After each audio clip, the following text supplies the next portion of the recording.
So we're going to kick off with our first question, a simple and basic one, but so important that we understand this. What does it mean to be a disciple of Jesus? It's a great question. What does it mean to be a disciple of Jesus? And I think it's a good question because what I mean by disciple or discipleship and what you mean can vary.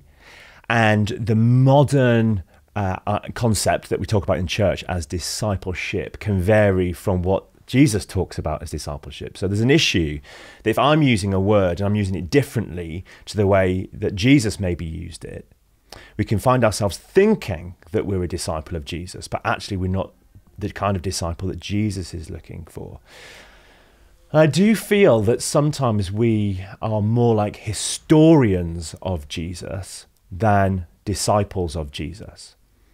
And I think this partly comes out of the way that we do our schooling. So the way that I learnt at school was that we were all learning to become university professors until essentially we were kicked out or we opted out.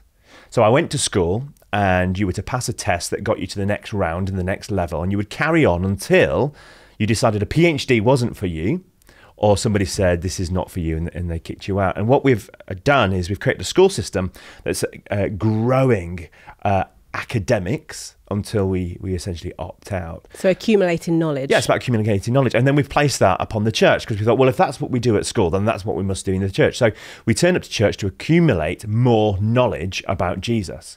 And I would say somebody who knows information about Jesus is essentially a historian.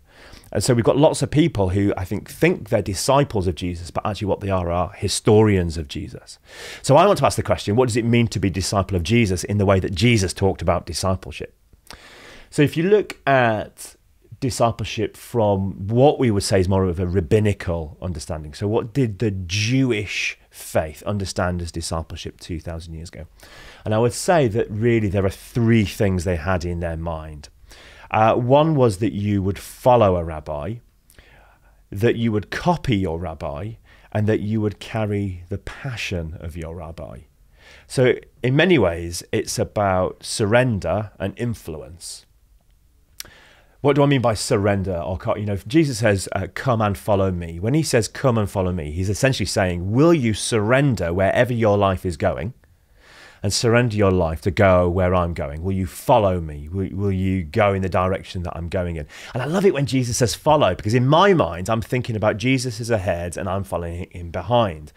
But when Jesus says to the disciples, follow me, what he meant was, we're going to create a crowd and we're going to go together and I'm going to walk with you. And following Jesus meant walking side by side. It was more like a partnership with him. And I like that kind of idea.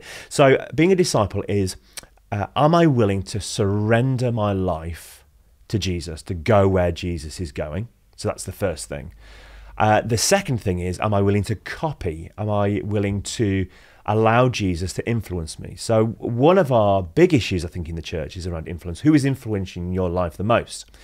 Is it the media? Is it what you read? Is it what music you listen to, your friends or your family? Because we're influenced by everything. Essentially, we are discipled by everything. But are we willing for Jesus to be the primary influencer in our life? And I think that's really the crux of discipleship. Am I willing to allow Jesus to be the primary influencer over my life? So therefore, for me, discipleship is following Jesus. It's copying Jesus. And I love that little extra bit the rabbis had about catching the passion and carrying what the rabbis carried. So if you were to say, well, what did Jesus carry? He had a unique way of seeing the world. He had a unique way of seeing people, and he had a unique way of loving people. His whole ministry is wrapped up with love and passion for people.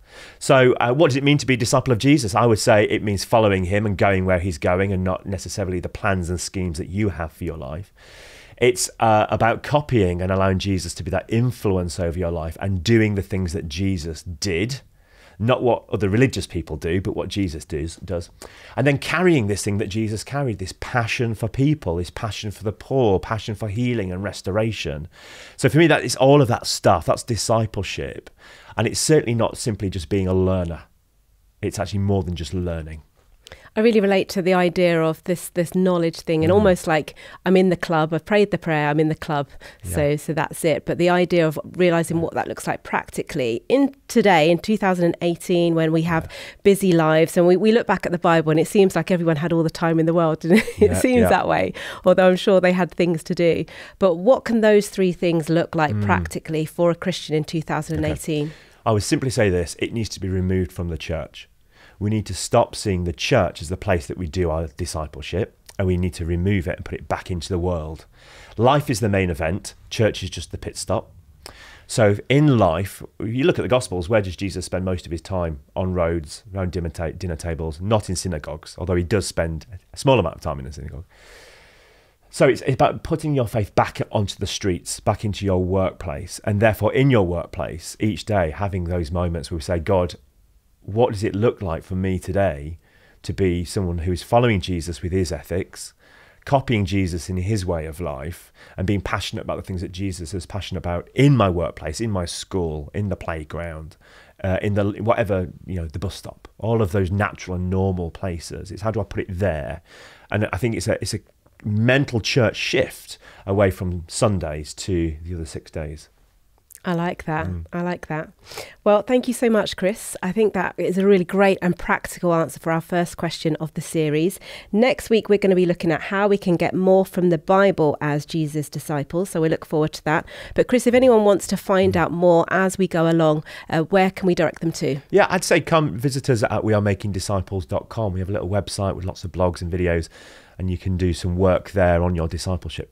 Brilliant. We'll speak again next week. Thank you.